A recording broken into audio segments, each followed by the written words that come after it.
J'espère que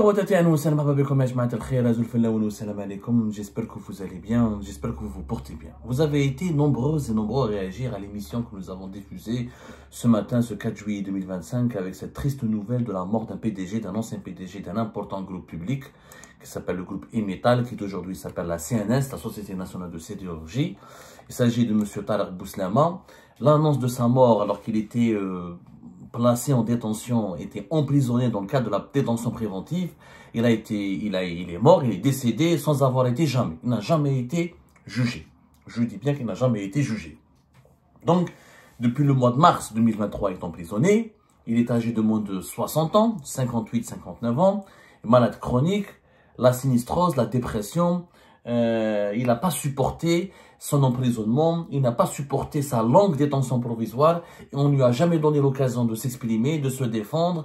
Il a compris qu'il n'allait pas accéder à un procès équitable, qu'il n'allait pas bénéficier d'un procès équitable. Sa présomption d'innocence n'a pas été respectée, il se sentait bafoué, il se sentait humilié, et le mental, psychologiquement, il s'est affaibli, et mentalement, il s'est effondré.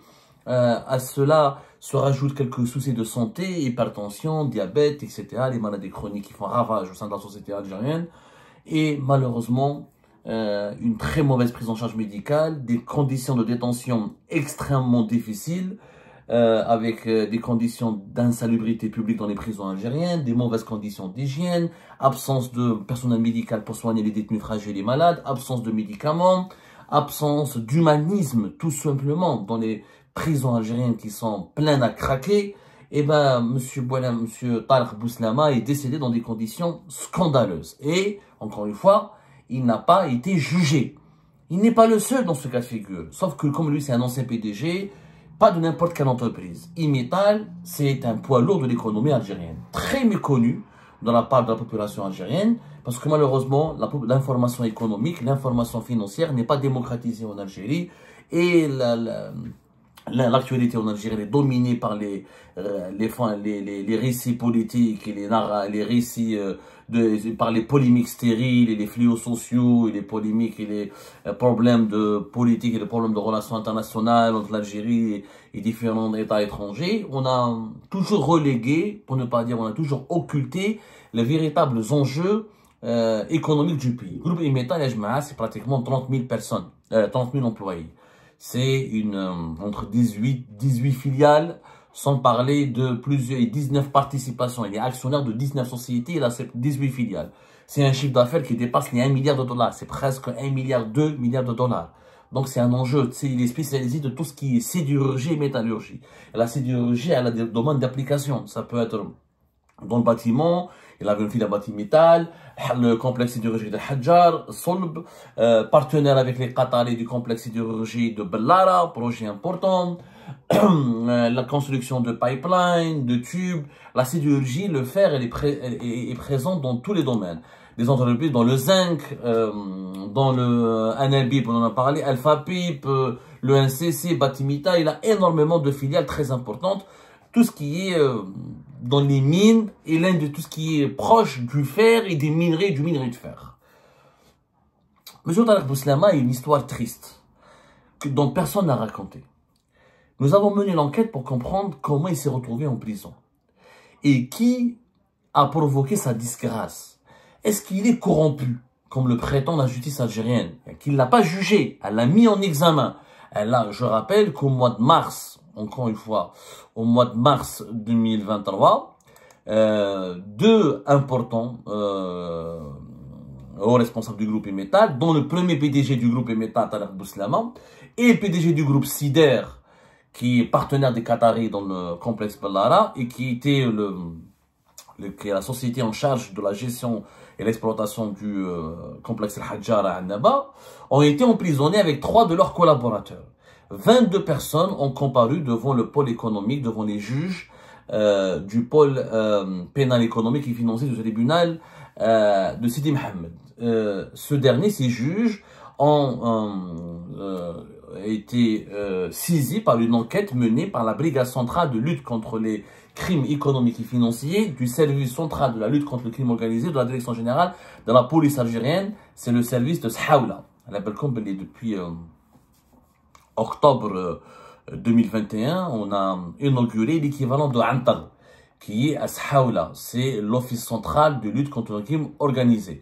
Le service central de lutte contre le crime organisé, c'est la, si vous voulez, la troupe d'élite de la police algérienne qui a été récemment lancée, je crois que 2021, octobre 2021, si je ne me trompe pas. Octobre 2021. Voilà, octobre 2021. Voilà, elle a été lancée en octobre. Ils ont une base à Sahaoula, ils ont un siège à Sahaoula extrêmement bien équipé. Ils sont normalement habilités et formés pour mener les enquêtes sur les affaires les plus délicates, notamment comme les affaires de corruption et les affaires financières. Et on a voulu faire de la police algérienne un appareil sécuritaire extrêmement puissant qui peut rivaliser avec les services secrets ou la gendarmerie lors des dossiers les plus sensibles, pour prendre en charge certains dossiers très sensibles. Malheureusement, dans l'affaire de Imital, qui depuis novembre 2024 a retrouvé son nom d'après l'indépendance du pays, la CNS, Société nationale de sidérurgie, M. Tarek Bouslama, qui est PDG du groupe Imital depuis 2018, depuis septembre 2018. Il y a malheureusement peu de place pour la justice et pour les véritables enquêtes sérieuses et rigoureuses, et il y a beaucoup de place pour la manipulation et les manigances. Tarek Bouslama est victime d'une guerre de clans. C'est le mot que vous entendez souvent quand on parle d'actualité algérienne, parce que le clanisme est franchement la nature propre du régime algérien. C'est consubstantiel au fonctionnement du régime algérien. Le pays n'arrive pas à se développer. Notre pays n'arrive pas à devenir une puissance émergente, ni véritablement un pays émergent, parce que nous avons un régime extrêmement malade de son clanisme. Le régime algérien, sa caractéristique, c'est qu'il est composé de plusieurs groupes de dirigeants qui se retrouvent entre eux pour créer des petits clans, des micro-clans. Et les micro-clans font partie d'un macro-clan, d'un grand clan. Et chaque grand clan essaie de se disputer le pouvoir contre d'autres clans. Et les rivalités internes affaiblissent le régime, affaiblissent l'État, le rendent inefficace et inefficient. Alors, je vais vous raconter l'histoire secrète de la mort de Tarek Bouslama. Nous allons vous la raconter pour l'histoire. Vous allez me dire, mais c'est trop tard, Abdou. Oui, j'avoue, j'aurais dû, je culpabilise, je présente mes excuses à la famille de Tarek Bouslama. Je présente mes sincères excuses.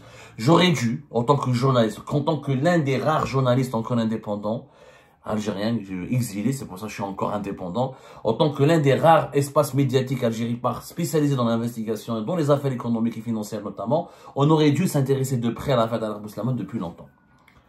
Donc, nos excuses à sa famille.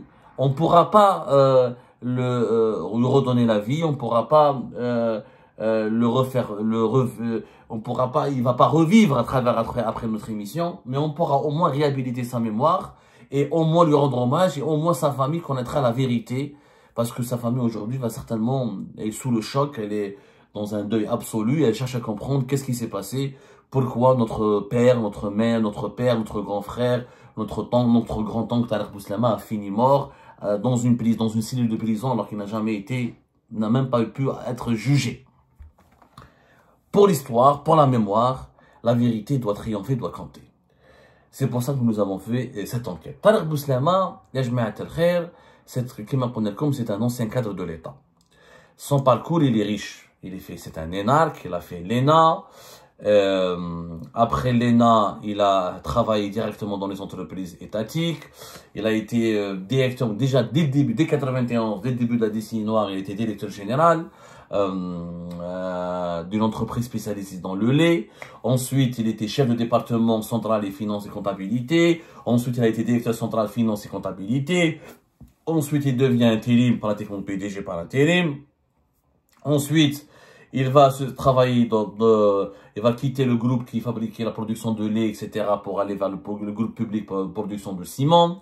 Ensuite, il va intégrer le secteur de la sidérurgie à partir de 2015. Et de 2012, il fera carrière jusqu'à la création de ce nouveau groupe qui s'appelle Imital à partir de 2015. Et c'est là où il deviendra un cadre supérieur de Imital. Et ses études, c'est un véritable élève de l'école algérienne. De cette fameuse école algérienne qui forme des cadres honnêtes, intègres et professionnels. L'école algérienne, l'ENA, ensuite les entreprises étatiques, les entreprises publiques. Il est parti à l'étranger, il a étudié à l'étranger. Je crois qu'il a étudié en France comme il a étudié en Égypte. Il est diplômé aussi d'une école égyptienne. Donc il a un parcours très intéressant. Il est à l'image de ces cadres de l'État algérien, de cette génération de cadres tu as les années 70, les années 80, qui ont étudié les années 70, les années 80, et qui ont fait toute leur carrière au service des entreprises étatiques, et qui ont eu des formations, qui ont grandi, qui ont eu qui se battent, qui ont cru, qui croyaient, lui, d'origine de Annaba, c'est un élève de Annaba, il a étudié à l'université de Annaba aussi. Et cette génération de cadres qui a été bercée par des idéaux, à savoir le développement du pays qui passe par des grandes entreprises étatiques. Ce n'était pas un gestionnaire peut-être de génie, mais il était un gestionnaire sincère, quelqu'un qui avait l'ambition de construire ou de servir le pays et de construire des entreprises étatiques solides. Le groupe Emetal, sauf que le groupe Emetal, il est très compliqué. C'est un petit empire. Il y a plein de scandales parce qu'il y a trop d'intérêts financiers. On a fait Algérie Pat, on avait déjà fait sauter, on avait déjà fait exploser une affaire qui concerne une filiale du groupe Emetal. C'était en avril, début avril 2022, sur un marché de 70 millions de dollars qui a été dilapidé. À l'époque, c'était une filiale qui s'appelait Alpha Pip, qui est une filiale du groupe Emetal. Donc, comme il y a beaucoup de filiales, 18, 19, 10, 18, 19 participations, des partenaires étrangers, des partenaires locaux, énormément d'employés, etc., le secteur de la sidérurgie, comme il est très peu médiatisé, contrairement à Sonatrach, à Sonalgaz, qui est dans l'énergie, il attire les convoitises. Tarek Bouslama, pour bien gérer son groupe, etc., pour asseoir son pouvoir sur ses employés, sur les différentes filiales du groupe, et pour construire l'autorité d'un PDG solide et incontestable afin de mener les réformes qu'il estimait nécessaires et utiles pour le développement de son entreprise, il s'est appuyé sur quelqu'un qui est un ancien des services secrets, qui est un ancien service séculier, des services secrets. Ce quelqu'un, il est originaire de Annaba comme lui. Il s'appelle Jamel Boutefnouchet. Jamel Boutefnouchet. Jamel Boutefnouchet, c'est un ex-colonel de la DGSI, de la Direction Générale de la Sécurité Intérieure. Elle est des services secrets algériens. Il est natif de Annaba, il a fait sa carrière au sein des services secrets depuis l'époque du DRS. Et lui, quand il a été mis à la retraite, quand il a quitté son poste, il a voulu se reconvertir dans un autre domaine. Donc, il a été récupéré par Tarek Bouslama et recruté au sein d'Emetal à la suite d'une intervention ou de sollicitations qui lui sont parvenues de la part de deux personnages importants, qui est le général-major Mehna Djebbar, ancien patron de la DCSA dans les années 90 jusqu'à 2013, ensuite ancien patron des services secrets algériens de la DDSE, de la Direction Générale de la Sécurité Extérieure, et la DDSE, la Direction Générale de la Documentation de la Sécurité Extérieure, de 2022 jusqu'à 2024. Il a été rendu en septembre 2024, donc il a été remplacé par le jeune général Fethi Moussaoui. Mehna Djebbar et le colonel Mouad, qui était le bras droit du général Mehna Djebbar, quand Mehna Djebbar a pris les rênes de la DDSE, le colonel Mouad, qui était le patron de la cellule de la direction anti-subversion de la DDSE, qui est l'un des services les plus puissants de renseignement extérieur algérien, puisque son objectif est de neutraliser ou d'enquêter et de traquer les éléments subversifs qui menacent la sécurité nationale de l'Algérie ou la stabilité depuis l'étranger. Malheureusement, ce service n'a jamais été bien géré puisqu'on a toujours assimilé des simples opposants politiques sincères et patriotes et des journalistes indépendants à des éléments subversifs. Alors que les éléments subversifs, alors qu'un journaliste indépendant, un opposant sincère n'a rien de subversif, au contraire. Mais allez, c'est pas ça le sujet. Donc, Mehna Djebbar ou Mouad vont parrainer l'ancien colonel de la DGSI, au général de Annaba comme Tarek Bouslama, et ils vont lui demander de le recruter ou de lui trouver une place au sein de groupe Emetal, qui est beaucoup moins connu que Sonatrach, mais très important dans le secteur de l'industrie, notamment de la sidérurgie. Tarek Bouslama, il est intelligent, il s'est dit, je vais le reprendre et je vais l'utiliser parce que, comme c'est un ancien officier des services, il a la ruse, il a l'expérience, il a le génie, l'intelligence qui me permettra de bien gérer, il va m'aider à gérer mon entreprise. Vous savez, comme il y a trop d'intérêts financiers, donc même au sein des métal, le syndicat, par exemple, d'Al-Hajja sont très puissants, les travailleurs forment des clans binethom, il y a des acteurs privés et non étatiques qui essaient de bousculer, de déstabiliser Imital. Donc il le prend, Tariq Bouslama, comme conseiller directement. Ensuite, il va lui donner des super pouvoirs pour devenir pratiquement la Jamal Boutef Nouchet. Il va même devenir pratiquement le directeur général adjoint.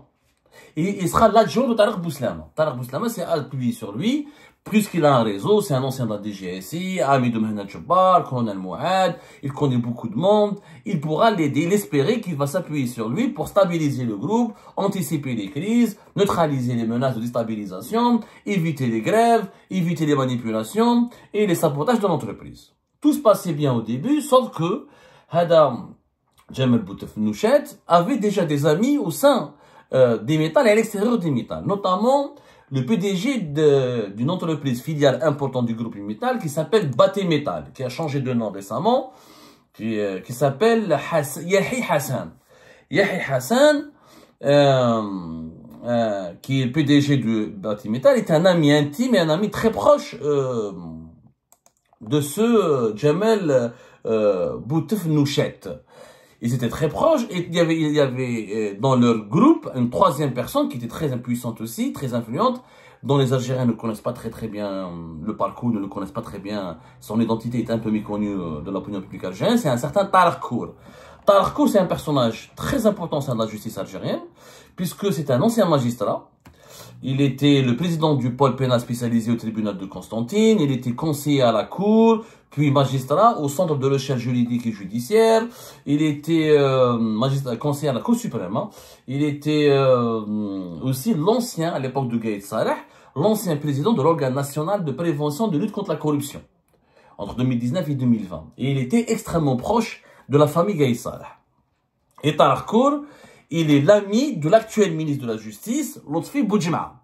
Et Tarek Kour, d'ailleurs, il a été nommé le 11 mai 2025 à la tête de l'Office national de lutte contre la drogue et la toxicomanie. C'est une nomination qui est passée inaperçue alors qu'il est l'un des rares éléments, c'est l'un des rares cadres de l'époque de Gaïd Saleh qui est revenu en force et qui a pris un poste intéressant. Bon, vous allez me dire, l'Office national de lutte contre la drogue et la toxicomanie, c'est pas très intéressant. En fait, c'est intéressant parce que ça relève du ministère de la Justice. Il a accès à un budget important, il est en contact avec les services de sécurité. C'est un poste qui lui permet d'avoir une certaine exposition au sein du pouvoir algérien. Donc, il y a le trio, Yahi Hassan, Tarek Kour et Jamal Boutef Nouchet, étaient très proches. Il se trouve que Jamal Boutef Nouchet a rapidement dévié du droit chemin. Il a vu que Tariq Bouslama s'appuyait beaucoup sur lui, qu'il lui faisait confiance, qu'il aimait collaborer avec lui, qu'il lui confiait des missions. Et malheureusement, la cupidité s'est emparée de ce monsieur et Jamal Boutef Nouchet commençait à vouloir avoir, disons, à vivre comme un prince. Il avait un salaire extrêmement élevé, l'équivalent de 50 millions de centimes, ce qui est pratiquement le salaire, il était mieux payé qu'un ministre membre du gouvernement. Ensuite, il a voulu prendre une villa qui appartenait à la société Baté Métal à Annaba. Quand Tariq Bouslama a vu que la cupidité de son collaborateur Jamal Boutef Nouchet a commencé à dépasser les limites, il l'a rappelé à l'ordre. Qu'il non. Je t'ai donné un bon salaire, je donne des privilèges, des voitures de fonction, des frais de mission, tu as du pouvoir. Ça ne va pas prendre une villa carrément, tu vas me causer un problème. Ensuite, ça va se retourner contre Tariq Bouslama. Ils vont lui dire, c'est toi qui lui as donné cette villa, qui est la propriété de la filiale du groupe Métal, de Baté Métal. Et là où les problèmes, les tensions sont nées, où là les tensions se sont créées entre les deux hommes. Jamal Boutef Nouchet n'a pas apprécié comment Tariq Bouslama a voulu le stopper dans son élan d'enrichissement personnel et illicite. Des problèmes, un conflit a éclaté entre les deux. Qu'est-ce qu'il fait? Tariq Bouslama, bon, il pensait pas que Jamal Boutef Nouchet était aussi redoutable et agressif. Il pensait que Jamal Boutef Nouchet, lui sera loyal, lui sera reconnaissant et qu'il y aura quelques désaccords, mais ça lui passera.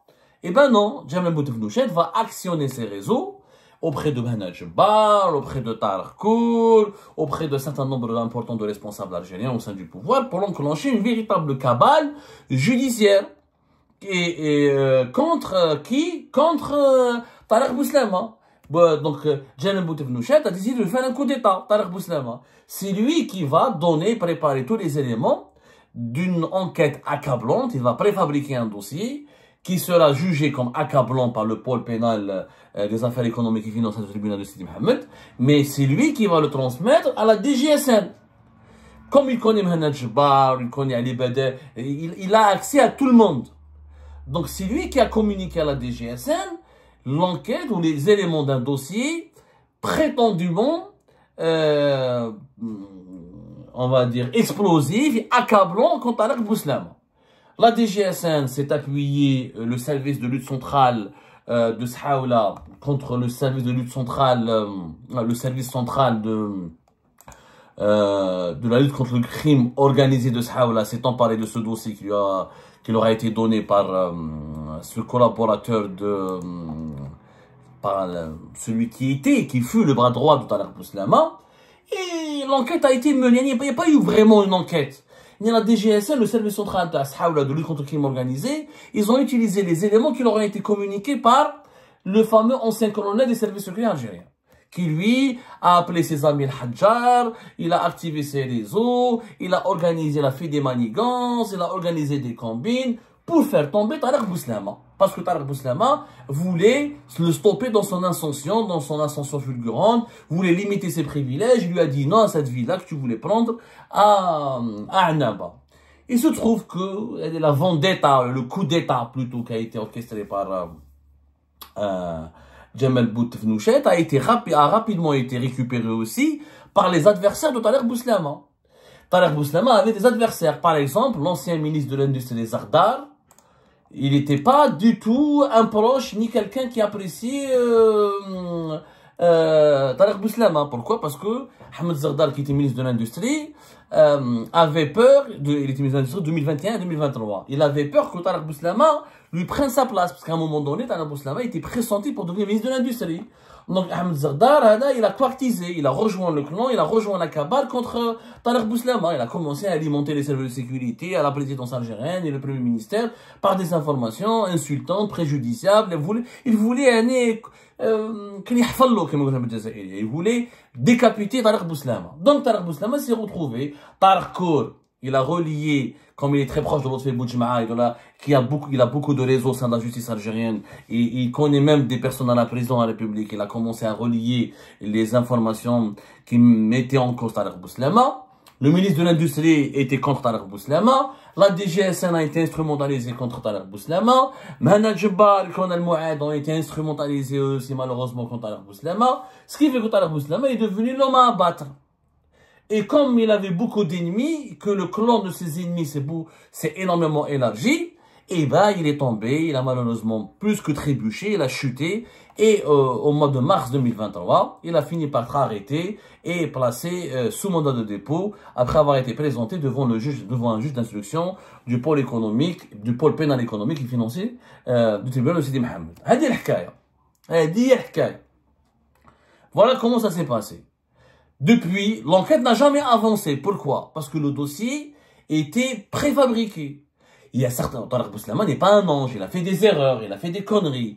Mais ça n'a rien à voir avec ce qu'on lui a reproché. On lui a reproché détournement de fonds, détournement, passation de marché public, de passation de marché, de contrats en violation des lois et de la réglementation au niveau des principales filiales du groupe, octroi d'indus avantages à autrui. On lui a monté un dossier de corruption extrêmement lourd et pénible. Mais quand l'instruction judiciaire avait commencé, elle n'avait pas trouvé d'éléments suffisamment significatifs pour appuyer les graves accusations qui étaient colportées ou formulées contre Tariq Bouslama. C'est pour ça que sa période de détention préventive a duré. Et comme lui ne supportait pas les conditions de sa détention, il ne supportait pas le sort cruel qui lui a été réservé, il ne supportait pas l'ingratitude dont il avait été victime de la part de ses collaborateurs, notamment de Djamel Boutefnouchet, qui a été pratiquement tranquille, qui a été récupéré, qui a été réhabilité. Tariq Bouslama lui a offert une vie de rêve. Il lui a fait un coup d'état, il lui a fait un coup de poignard dans le dos, il a provoqué sa chute et son malheur. Donc les jours passent, les semaines passent, les mois passent, La détention préventive, ça dure, elle dure, elle dure.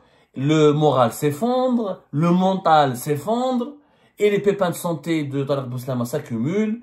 Et c'est comme ça que malheureusement, il va céder, il va plutôt pas céder. Il ne va pas résister longtemps, il va...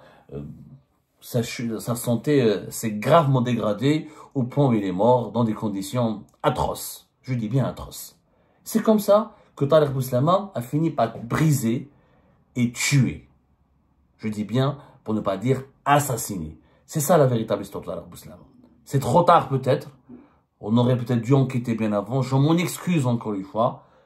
Je rends hommage à sa mémoire. Je présente mes condoléances à sa famille. Et je dis qu'une seule chose. Alta la Hogara.